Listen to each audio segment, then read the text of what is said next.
Hello and welcome to the Great North Gardener. Here you can find help in starting and creating a garden for your home. Right then, let's get stuck in. My name's Albert, and today we are going to create something truly special, a proper explosion of spring color all packed neatly into one single planter. This is a super simple how-to guide for anyone who wants a garden bursting with life, but maybe doesn't have a massive amount of space. We're going to be using some classic spring heroes, the cheerful crocus, the sunny daffodil, the elegant tulip. By following a clever little trick, we'll make sure your pot is overflowing from the first hint of spring, right through to the warmer days of May. It's all about creating a full, long-lasting display that will make you smile every time you see it. You can have a stunning floral show on a balcony, a patio, a doorstep, or even outside your kitchen window. We are going to turn a simple pot and a handful of bulbs into a living masterpiece. Let's get on with it. Before we can start building our magnificent spring planter, we need to gather all our tools and materials. Getting everything ready beforehand makes the whole process smooth and much more enjoyable.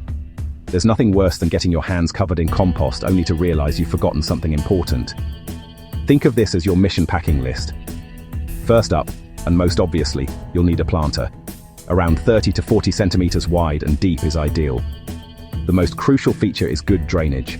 Without this, your bulbs could rot over winter.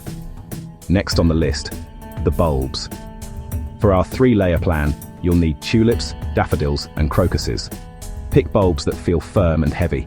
Avoid any that are soft or showing mold. About 6 to 8 tulips, 8 to 10 daffodils, and 12 to 15 crocus for our pot. Use a good quality, peat-free multi-purpose compost. And have grit or small stones for drainage at the bottom. Tool-wise, a trowel, gloves, and a watering can with a rose is spot on. That's it, let's lay everything out and get planting. Alright, now for the clever part. Our 3-layer planting strategy. This is the secret to getting that full professional look for months on end. The logic is simple. Deepest bulbs flower latest, shallowest flower first. First, tulips at the deepest layer. They're your grand finale in April into May. Next, daffodils at medium depth, bridging crocuses and tulips. Finally, crocuses near the top. They often appear first, sometimes through snow.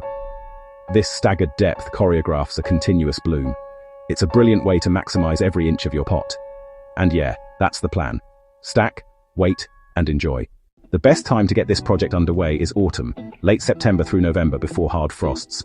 If reusing a pot, give it a good scrub with hot, soapy water. A clean start is a good start.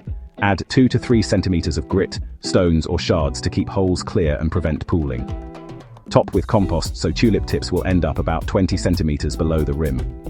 Don't press the compost down too firmly. Take 6 to 8 tulip bulbs, space about a bulb's width apart, pointy end up. Gently cover to bury them completely. Place 8 to 10 daffodils in the gaps above on a compost layer. Cover so their tips sit 10 to 15 centimeters below the rim. Scatter 12 to 15 crocus bulbs.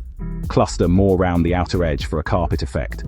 Top up compost, leaving 2 to 3 centimeters at the top to stop overflow. Gently firm the surface. Water thoroughly until you see water running out of the drainage holes. Job done. Bulbs settle in and root over winter, ready for a big spring performance. Wave after wave of color, from February into May. Now that your spring flower lasagna is planted and watered in, choose where it'll live for the next few months. Pick a spot with decent light but some shelter. Against a house wall or tucked into a protected corner is ideal. This shields from freezing winds and driving rain that can saturate compost and harm bulbs. Avoid waterlogged spots and overly sunny winter hotspots that dry out the compost.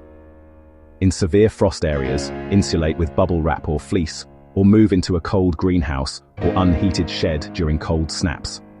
When the first green shoots appear in late winter or early spring, think about moving it to more sun. As leaves develop and buds form, aim for at least half a day of direct sunlight. Patio, front door, or right under a window. One perk of containers is mobility. Keep it tucked away while dormant, then bring it into the limelight as soon as it starts looking good.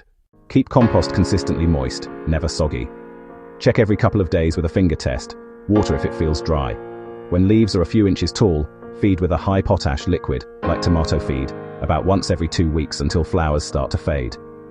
Deadhead by snipping off spent flowers to stop seed making and keep energy for remaining blooms and the bulb. Resist cutting foliage until it has turned completely yellow and withered. That's key for strong returns next year. So, the last tulip has dropped its petals, and your magnificent spring show has come to an end. What do you do now? Easiest option for crocuses and daffodils: leave them in the pot. Move it to a less prominent spot and let leaves die back completely. You can plant shallow-rooted summer annuals above, lobelia petunias, for summer color. Tulips can be one and done. For best results, lift after foliage dies back, brush off soil, dry in a cool, airy place, then store in a paper or net bag in a dry, dark shed till autumn. If you empty the pot, save the compost.